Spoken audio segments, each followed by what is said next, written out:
Bueno, finalmente se aprobó el adendum, la serie de adiciones al Tratado de México, Estados Unidos y Canadá por parte de las autoridades de los tres gobiernos, que de alguna manera abre la posibilidad de que se apruebe este nuevo tratado en los poderes legislativos de los tres países para debatir este tema importantísimo, me parece, para el país. Se encuentra con nosotros, como todos los jueves, Viridiana Ríos. ¿Qué tal, Leo? Muy buenas noches. ¿Qué tal? ¿Cómo están, Sabino? Sabino Bastidas, muy buenas noches. Y Luis de la Calle. Luis, muy buenas noches. Quiero empezar contigo, Luis, tú, un gran experto en esta materia. ¿Cómo viste? Bueno, es un momento muy importante, es una firma histórica, la que se dio en Palacio Nacional esta semana. Hay que tomar en cuenta que hace 2 años y medio, el presidente de Estados Unidos, el hombre más poderoso del mundo, supuestamente había dicho que Estados Unidos se retiraba del Tratado de Libre Comercio de América del Norte y que si no se retiraba iba a renegociar el tratado a favor de Estados Unidos. Y hoy en día tenemos, 2 años y medio después, una confirmación por parte de los tres países de que la integración económica en América del Norte va a proseguir, a pesar de que estamos viviendo un mundo donde hay un creciente proteccionismo en muchos lados, ¿no? Entonces, comenzando por Trump.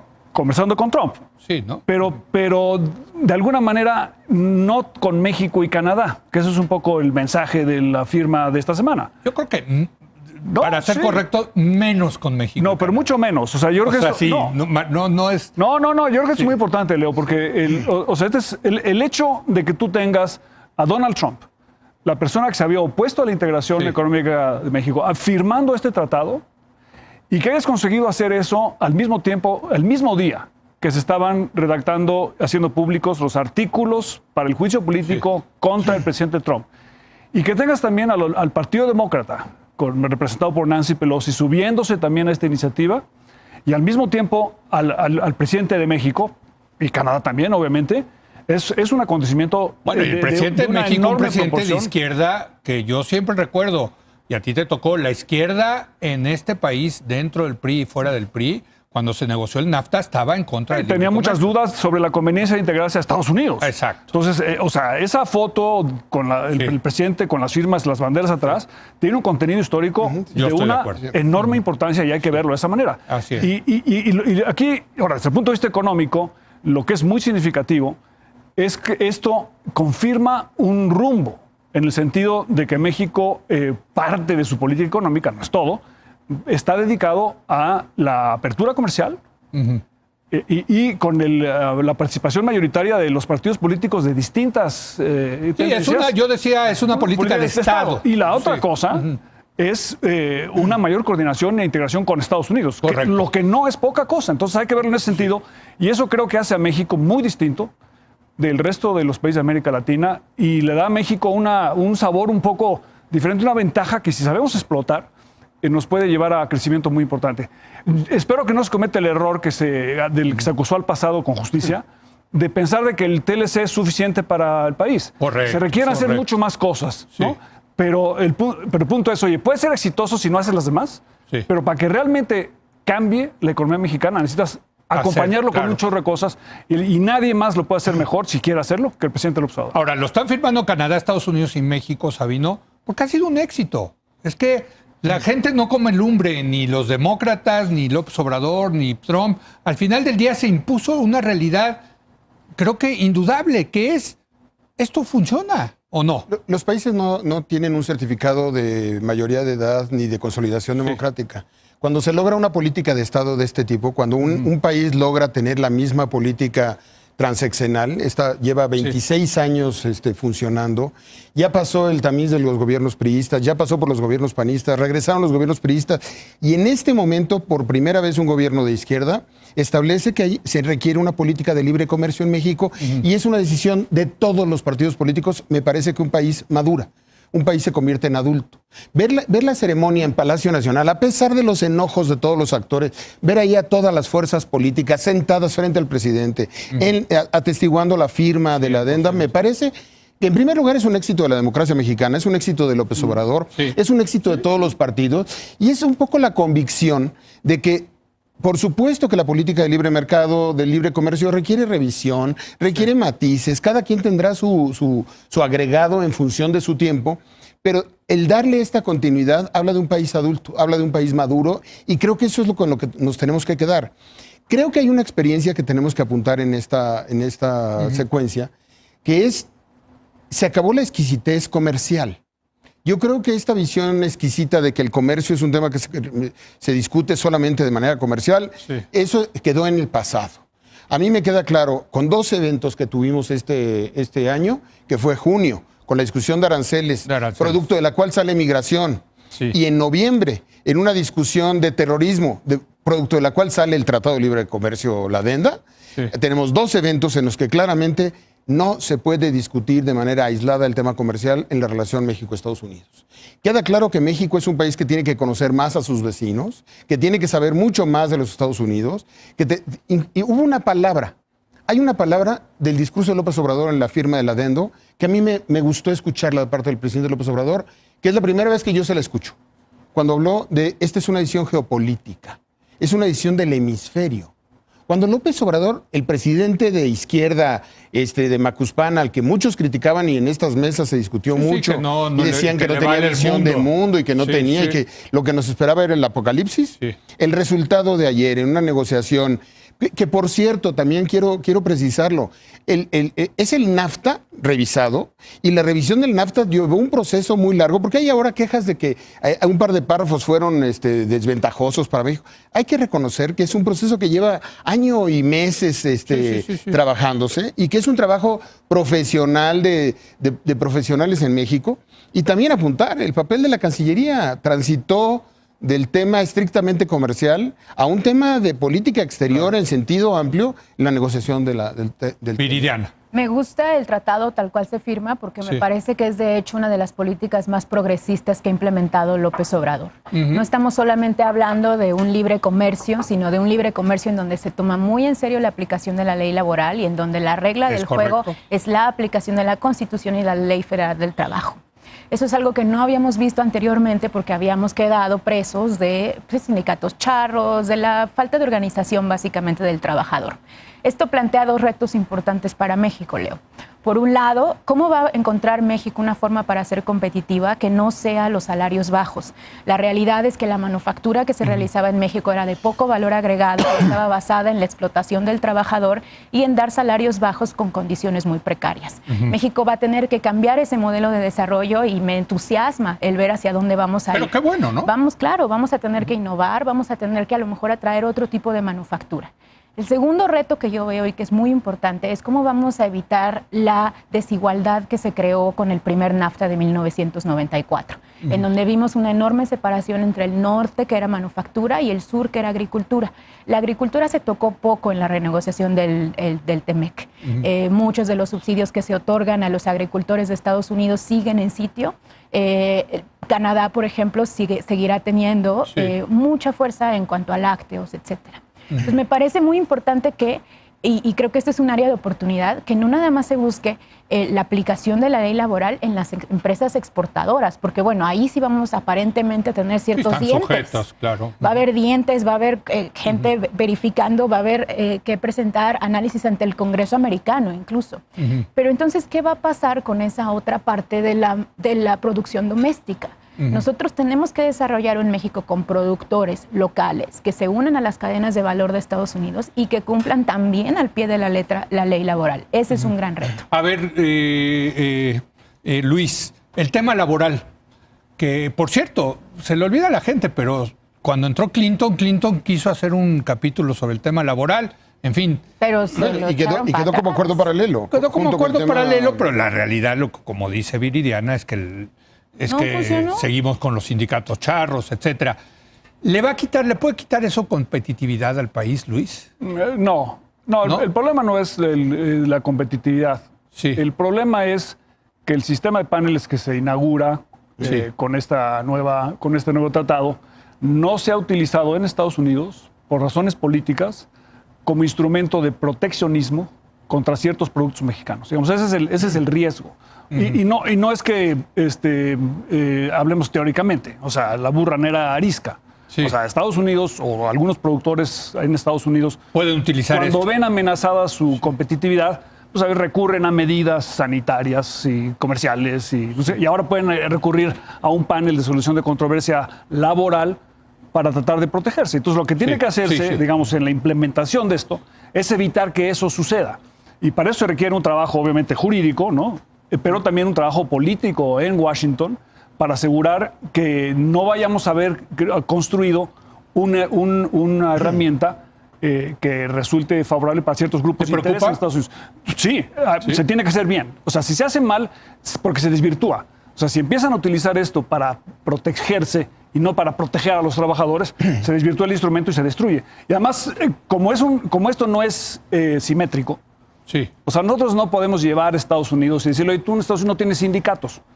Porque Estados Unidos no puede cumplir con nada de eso, porque la mitad de Estados Unidos no hay sindicatos. Sí, hay muchos estados donde no hay. Entonces, la asimetría pone en cierto riesgo. Entonces, por eso, digamos, la discusión sobre si se perdió o no, si se dieron muchas concesiones, está relacionada con cómo se va a implementar este aspecto en el que puede haber un panel donde se acabe castigando a una empresa que no haya cumplido con sus obligaciones laborales. Y tú dirías, oye, pues eso es correcto.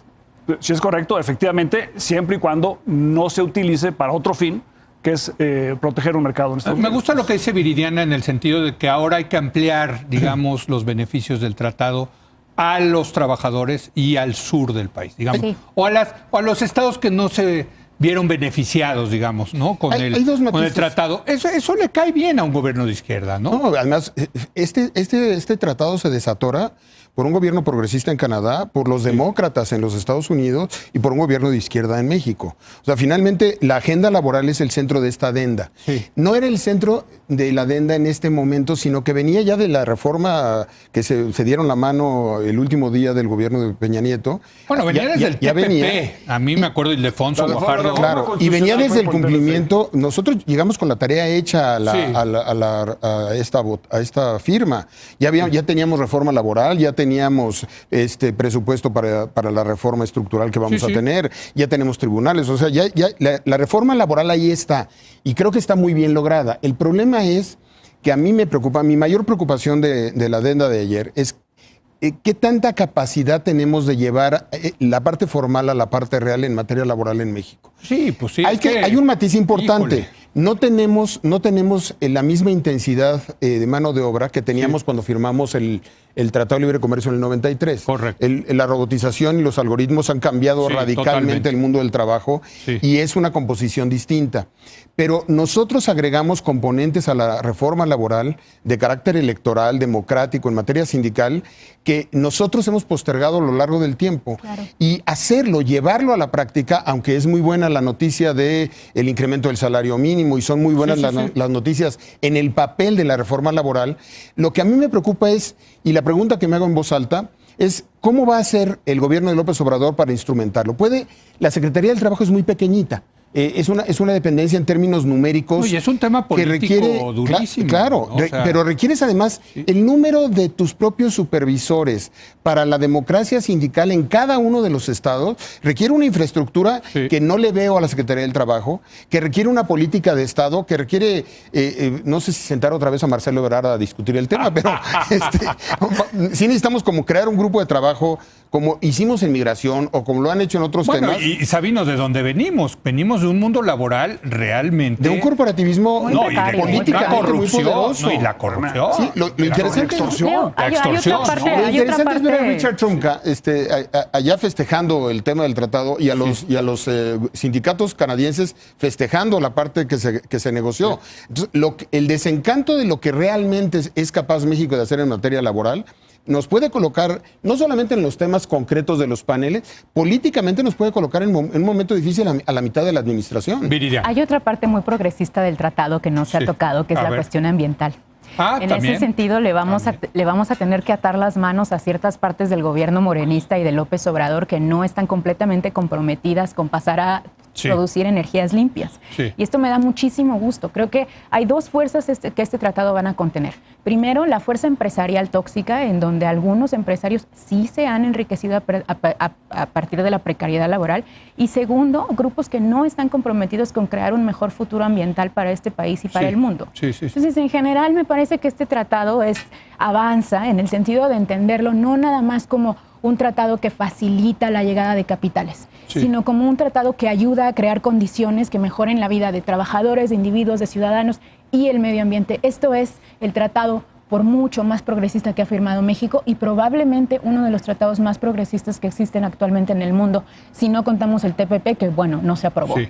Pero a mí me gusta también, de hecho, lo del medio ambiente. Creo que, por cierto, era otro acuerdo paralelo. Otro acuerdo paralelo ya existía desde NAFTA, pero la diferencia es que antes eran paralelos. Sí.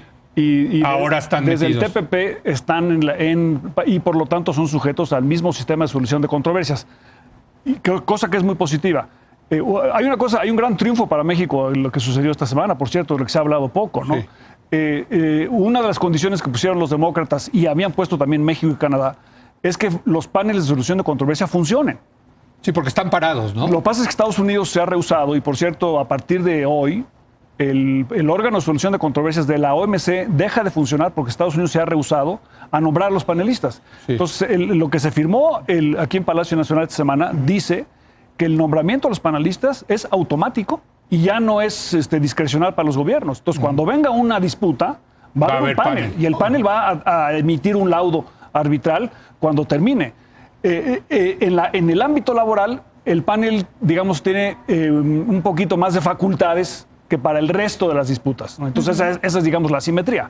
Y hay otro beneficio que se nos estaba olvidando, que hay todo un capítulo anticorrupción en este tratado, ¿no? Hay un capítulo anticorrupción. O sea, también es muy bueno. Es muy importante. Y otra cosa que nos va a beneficiar mucho es la cuestión del control de las patentes. Sí. Se habían creado controles para que hubiera patentes por 10 años, ahora ya va a poder haber genéricos con mucha más accesibilidad. Esto beneficia muchísimo al mercado gringo, en donde los mercados de medicina están muy controlados por Pharma.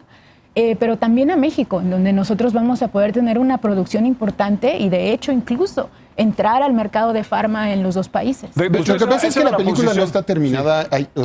Creo que estamos echando las campanas a vuelo.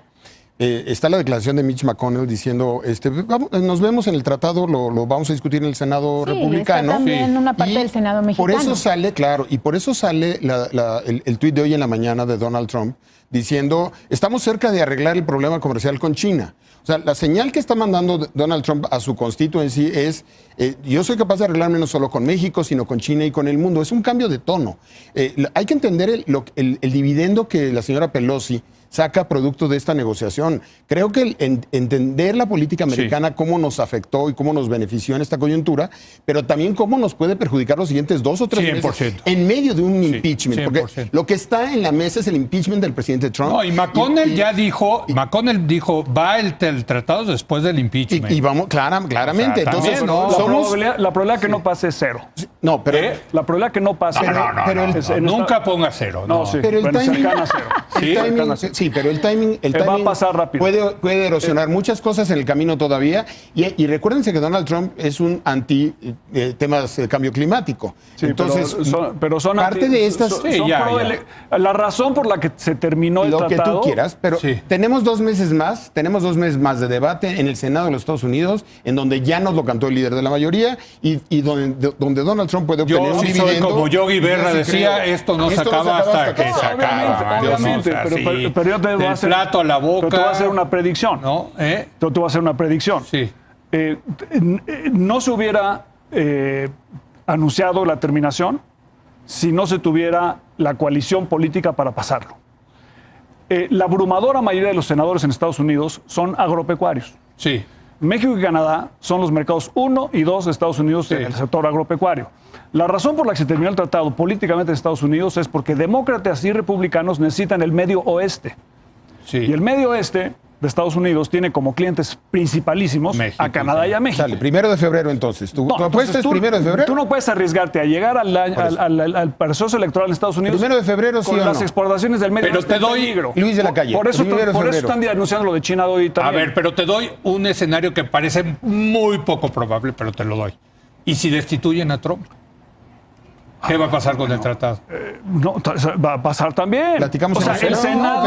Por eso, pero ya estamos especulando. El Senado, Fue muy interesante. El Senado de Estados Creo Unidos. que lo más interesante es cómo la señora Pelosi, eso sí. El obstáculo era cómo la Cámara operó de al FLCIO, cómo se reunió con su Exacto. constituency, cómo se reunió con la delegación Es una mexicana genio. y cómo se reúne después con el gobierno. Oigan, tenemos que ir Me parece que concluyendo. eso fue muy Perdón, interesante. Yo hago una conclusión rápida. Yo, que estoy a favor del libre comercio, creo que es un triunfo para los neoliberales que creemos en el libre comercio, pero también para aquellos que piensan que el libre comercio tiene que ir acompañado con ciertas regulaciones Política de Estado. para ir más allá del libre comercio, favorecer a los trabajadores, al medio ambiente, combatir la corrupción. Creo que en ese sentido es un tratado que nos acerca ideológicamente. Es ¿o un no? triunfo, es un reto, porque ahora Es un vamos a triunfo tener para que... todos, ¿no? Es un triunfo para todos y es Sí. un reto para crear un país distinto, Sí. con una competitividad basada en otra cosa que no sea la precarización. Sí. Es un absoluto y Pero rotundo también es el triunfo éxito en ese al éxito sentido. que ha sido el tratado, yo creo, Ahora, ¿no? vamos a Y ver que ha se sido un aplique, instrumento de ¿no? cambio para otras materias. Sí. Digo, yo como comentario final, lo que diría es, hay que moderar también las expectativas y lo que esperamos todos del TEMEC. Porque a los mexicanos nos encanta decir ahora, el TEMEC ya se firmó, el año que entra vamos a crecer al 3%. No, a ver, nunca. nada más maticemos. Sí. Al comercio, al libre comercio, lo que es el libre comercio, lo que pueda dar. Sí. Creo que requiere muchos entregables. Creo que el gobierno este fin de año debe sentarse a pensar en los temas medioambientales y en los temas laborales y en los riesgos que tienen los paneles y en preparar a su gente para una batalla comercial de los próximos 2 años, porque esto nada más es el inicio de un día a día muy complicado en el funcionamiento del libre comercio mexicano. Luis. Bueno, Última conclusión. yo creo que lo más importante, además de que se haya hecho, y yo concuerdo con lo que se ha dicho hasta ahora, es que el gobierno vea esto como una gran oportunidad de hacer lo que se requiere para volver a México altamente exitoso. Claro. Y yo no estoy de acuerdo con que la ambición debe ser baja. La ambición debe ser muy alta. En lo que no debemos descansar es decir, oye, ya tenemos el TEMEC y con eso solito México la va a hacer. No, ambición, no expectativa. Vamos a tener una alta ambición para invertir en educación, en tecnología, en infraestructura, en disponibilidad de gas natural, en lograr que los sectores y regiones y segmentos de la sociedad que no han participado, participen y crear los puentes para que puedan participar. Porque ahí es cuando vas a crecer rápido. Y esto te da... Lo que está sucediendo con China es una oportunidad histórica para México si sabemos aprovecharlo. Bueno, oigan, un placer como siempre debatir con ustedes. Los veo la semana que entra. Gracias, Leo. Hacemos una breve pausa y ahora viene Moisés Kalach, quien fue el encargado de las negociaciones desde el sector privado del nuevo tratado. Vamos a hablar con él cómo queda el sector privado. ¿Están contentos, no están contentos con este nuevo tratado? Regresamos en un momento más.